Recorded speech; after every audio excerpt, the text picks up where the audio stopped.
इलाहाबाद से कानपुर की तरफ जाने वाले एक हाईवे पर बहुत तेज एक वैन मारुति दौड़ रही थी। अचानक से ब्रेक लगते हैं और जैसे ही ब्रेक लगते हैं पीछे वाली जो गाड़ी उसकी आ रही थी उससे टक्कर हो जाती है। टकराने के बाद दोनों गाड़ियां रुक जाती हैं। ना केवल दोनों रुकती हैं बल्कि आसपास भी सन्नाटा पसर जाता है और गाड़ियां एक के बाद एक दूसरे से टकराने लगती हैं। वैन मारुति से 4 लोग निकलते हैं, उनके पास आधुनिक हथियार होते हैं और जिस गाड़ी से पीछे गाड़ी टकराई थी उसके बाद उस गाड़ी पर लगातार गोलियां चलाने लगते हैं। इतनी गोलियां कि आसपास के लोगों में भी दहशत फैल जाती है। और जब कुछ देर के बाद लोगों को पता चलता है कि मरने वाले को 19 गोलियां मारी थी और वो कोई आम आदमी नहीं था, उस शहर का विधायक होता है।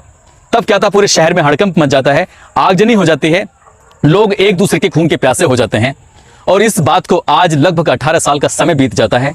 कानून की तरफ से उन गोली चलाने वालों पर आज तक भी कोई ऐसी कार्रवाई नहीं हुई है, ऐसी कोई सजा नहीं सुनाई गई है जिसको सुनने के बाद उस शहर के लोगों को तसल्ली हो सके। शायद यही हमारे देश का कानून है और यही हमारे देश के कानून के और प्रशासनिक लोगों के तौर तरीके हैं।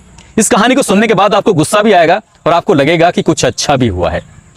आदाब, नमस्कार, सत श्री अकाल। मैं उस्मान सैफी। आज की जो सच्ची घटना मैं आपको सुनाने जा रहा हूं, ये सच्ची घटना है उत्तर प्रदेश का जिला इलाहाबाद, जिसे आज हम लोग प्रयागराज के नाम से जानते हैं।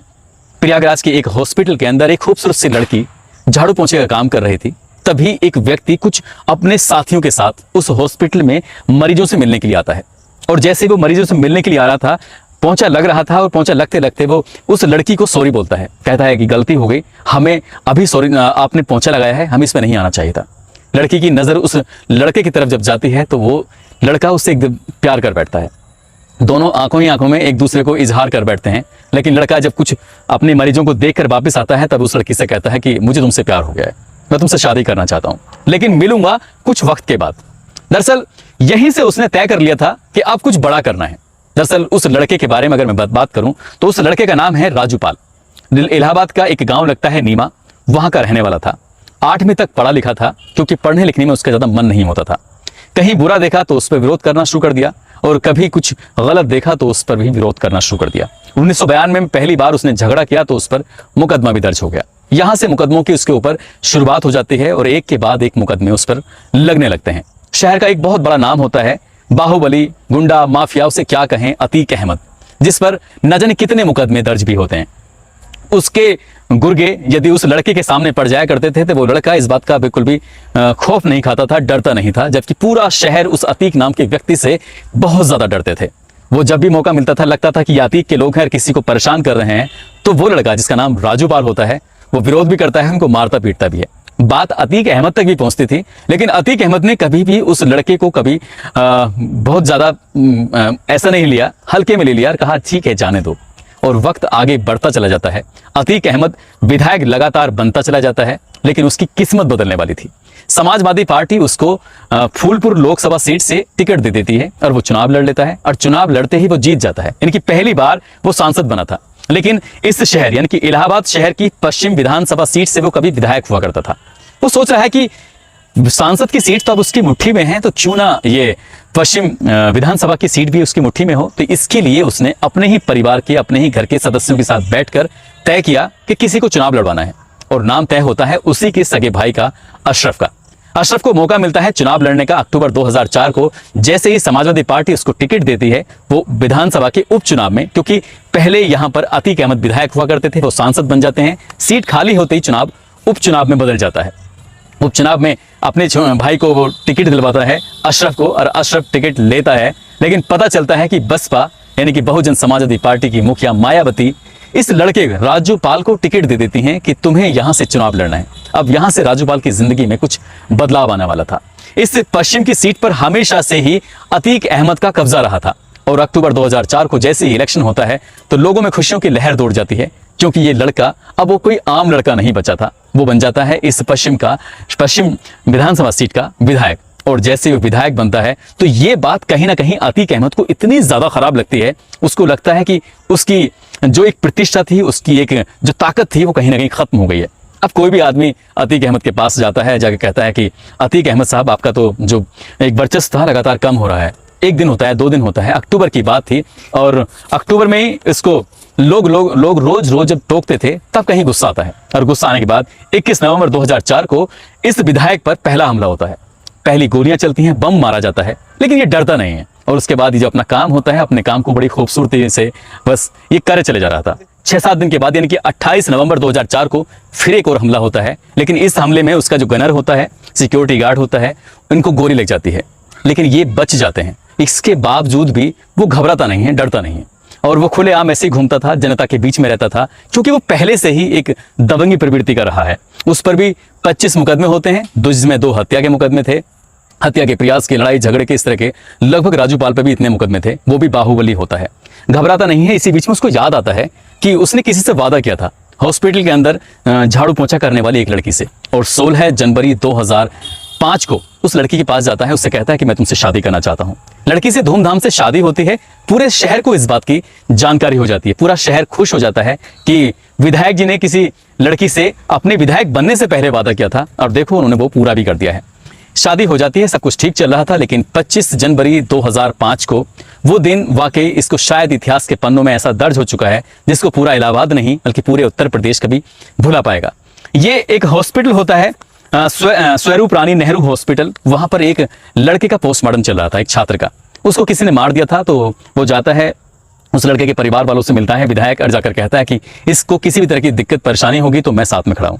ऐसे ही वो कुछ और लोगों से मिलता है, और लोगों से मिलने के बाद फिर वो अपने घर की तरफ वापस आ रहा था, और जैसे ही वापस आ रहा है तो कानपुर और इलाहाबाद का जो रास्ता है, जीटी रोड है, उस जीटी रोड पर ये भी अभी रास्ते में था, पहुंचा ही था कि एक स्कूटर सवार एक मुस्लिम युवक उसको हाथ देता है विधायक को, कहता है कि विधायक जी रुको तो सही। वो विधायक जी रुक जाते हैं।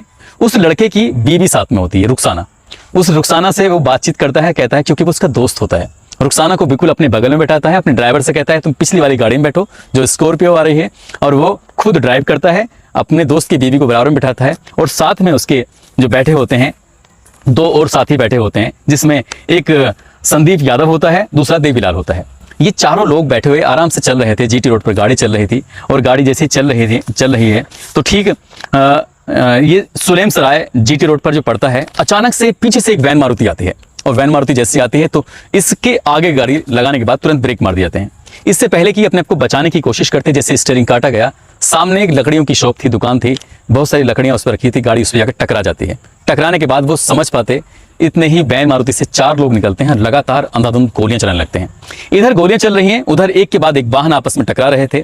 जो पीछे वाहन है वो भी आपस में इनका टकरा जाता है, इनके लोग बैठे हुए थे, लेकिन उनके पास उतने हथियार नहीं होते हैं जो मुकाबला कर पाते। वहां आसपास में जितने भी लोग हैं उनमें लोगों में भगदड़ मच जाती है। इस कदर भगदड़ मचती है कि लोग अपनी जान बचा रहे थे, दबादब गोलियां चल रही थी, इतनी गोलियां कि लोग गिनती भी करना भूल गए। तुरंत ही वो गोली चलाकर वहां से भाग जाते हैं, और भागने के बाद जब लोगों को पता चलता है कि इस गाड़ी के अंदर, इस क्वालिस के अंदर जो बैठे हुए हैं वो शहर के विधायक हैं, पश्चिम शहर के विधायक राजूपाल बैठे हुए हैं। राजूपाल को तुरंत ही ई रिक्शा, जो ऑटो रिक्शा होता है, उसमें बिठाया जाता है। साथ ही उनके 2 दोस्त होते हैं, देवीलाल और संदीप यादव, उनको बिठाया जाता है। वो महिला वो भी घायल हो जाती है, चोटिल हो जाती है, लेकिन उसको इतनी चोट नहीं आती है। सीधा हॉस्पिटल लेके जाते हैं। हॉस्पिटल ले जाने के बाद जिस हॉस्पिटल से वो अभी आ रहे थे, जहां पोस्टमार्टम हो रहा था, उसी पोस्टमार्टम हाउस में अब यहाँ पर इसकी बॉडी रख दी जाती है, क्योंकि डॉक्टर से मृत घोषित कर देते हैं। पोस्टमार्टम होता है तो सब पता चलता है कि विधायक जी को 1-2 नहीं 19 गोलियां मारी हैं। जो उनके साथी होते हैं उनको भी बहुत सारी गोली लगी हैं। जो महिला होती है वो भी गंभीर रूप से घायल हो जाती है। यहाँ ये बात अब पूरे शहर में आग की तरह फैल जाती है, पूरे शहर में आग की तरह बात फैलती है। लगातार जगह जगह जाम लग जाते हैं, लोग एक दूसरे पर खून के प्यासे हो जाते हैं, लड़ाई झगड़े शुरू हो जाते हैं, दंगे शुरू हो जाते हैं। और किसी तरकीब से पुलिस लोगों को रोकने की कोशिश कर रही थी, लेकिन रुक ही नहीं पाते।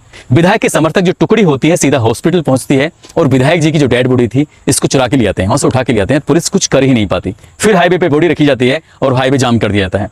बहुत जबरदस्त तरीके से हंगामा होता है। तो उन दोनों समाजवादी पार्टी की सरकार थी, गुपचुप तरीके से ही विधायक के शव को लेते हैं और रातों रात उसका अंतिम संस्कार कर देते हैं। अंतिम संस्कार तो हो जाता है, लेकिन जैसे ही ये बात अब उस लड़की को पता चलती है, क्योंकि इसकी शादी को अभी 9वां दिन था, उसके हाथों की मेहंदी का जो रंग था अभी फीका भी नहीं हुआ था, वो अभी खत्म भी नहीं हुआ था, लेकिन इतने ही उसका सुहाग उजड़ चुका था। अब ये लड़की जाती है सीधा घूमरगंज के थाने में, और घूमरगंज के थाने में जाने के बाद वो मुकदमा दर्ज कराती है। अतीक अहमद का नाम सुनने के बाद किसी भी व्यक्ति की रोंगटे खड़े हो सकते हैं, वो परेशान हो सकता है। लेकिन ये लड़की जिसका नाम पूजा पाल था, जो कि हॉस्पिटल के अंदर झाड़ू पोछा करती हुई मिली थी, वो लड़की जाती है थाने में। जाने के बाद मुकदमा दर्ज कराती है सांसद जो होते हैं फूलपुर के अतीक अहमद, उसके भाई अतीक अशरफ पर मुकदमा कराती है। साथ ही फरहान, आबिद, रंजीत पाल, गुफरान समेत 9 लोगों पर गंभीर धाराओं में मुकदमा दर्ज होता है। और मुकदमा दर्ज होने के बाद सभी लोग इधर उधर भागने लगते हैं। लेकिन सपा की सरकार चल रही थी और फिर से ये सीट खाली हो जाती है, क्योंकि विधायक जी का इंतकाल हो चुका है, वो मारे जा चुके हैं। अब जून का महीना है, जून 2005 में फिर से इस पे उपचुनाव होना है। समाजवादी पार्टी एक बार फिर से अशरफ को टिकट देती है। बसपा सरकार फिर से एक बार फिर राज्यपाल की पत्नी पूजा पाल को टिकट देती है और चुनाव होता है। और चुनाव होने के बाद यहां से लोगों में जो दहशत थी वो और बढ़ जाती है और लोग डर की वजह से वोट देते हैं अशरफ को। अशरफ विधायक बन जाता है और लड़की ये हार जाती है। जैसे ये लड़की हारती है, उसके बाद फिर इसके लिए साथ आप समझ सकते हैं क्या दिक्कत, क्या परेशानी रही होंगी, किस तरह से उसने अपना वक्त गुजारा होगा। और धीरे धीरे वक्त गुजरता है, लेकिन 2007 में फिर से विधानसभा का चुनाव होना था। मायावती खुद इस लड़की के पास पहुंचती हैं, जो राज्यपाल की बेवा होती है, उसकी बीवी होती है पूजा पाल के पास पहुंचते हैं, उसको टिकट देती हैं और कहती हैं कि तुम्हें इस सीट से इलेक्शन लड़ना है। और उसके बाद जब इलेक्शन होता है तो बहुत बड़ी संख्या में लोग इसको पूजा पाल को वोट देते हैं और वो झाड़ू पोछा करने वाली लड़की विधायक बन जाती है। और यहां से कहानी कुछ अलट पलट हो जाती है। जब बात मायावती तक पहुंचती है तो मायावती को अपना गेस्ट हाउस कांड 1995 में जो हुआ था वो भी याद आ जाता है। उस कांड में अतीक अहमद की भूमिका संदिग्ध रही थी और मायावती जो अपना रुद्र रूप धारण करती हैं तो उसके बाद संपत्तियों पर बुलडोजर चलने लगता है। आपको लगता होगा शायद बुलडोजर आज चला है, लेकिन ये बुलडोजर पहले चला था। संपत्तियां जब्त हो रही थी और जैसे जैसे आगे वक्त बढ़ता है, सरकारें बदलती हैं, फिर काफी उलट पलट होती है। लेकिन इस बीच में जब लगता है कि अतीक अहमद चारों तरफ से घिर चुका है, तब दिल्ली में जाकर वो सरेंडर कर देता है और सरेंडर करने के बाद उसको फिर जेल में रखा जाता है। जेल में रखने के बाद इधर वो लड़की एक बार नहीं दूसरी बार भी विधायक बन जाती है और फिर ये मामला लगातार कोर्ट में चलता रहता है। वक्त आगे बढ़ता चला जाता है, लेकिन अतीक अहमद को कोर्ट की तरफ से इस मामले में कोई सजा नहीं सुनाई जाती। हालांकि वो जेल में रहता है, लेकिन इसके बाद, इस घटना के बाद कभी अतीक अहमद और उसके परिवार का कोई सदस्य जीत नहीं पाया और ये जेल से इस जेल में दूसरी जेल में पहुंचता रहता है। और साबरमती गुजरात की जेल में आजकल अतीक अहमद बंद है। साथ ही उसका भाई जो अशरफ होता है वो बरेली की जेल में बंद है और इस मामले में अभी तक भी कानून की तरफ से कोई ठोस निर्णय नहीं आया है। हालांकि बताया जाता है कि बहुत जल्दी ही इस पर कुछ ना कुछ कानून की तरफ से ये निर्णय आएगा। और जब सरकार बीजेपी की आती है तो अतीक अहमद पर और ज्यादा मुसीबत पड़ने लगती हैं।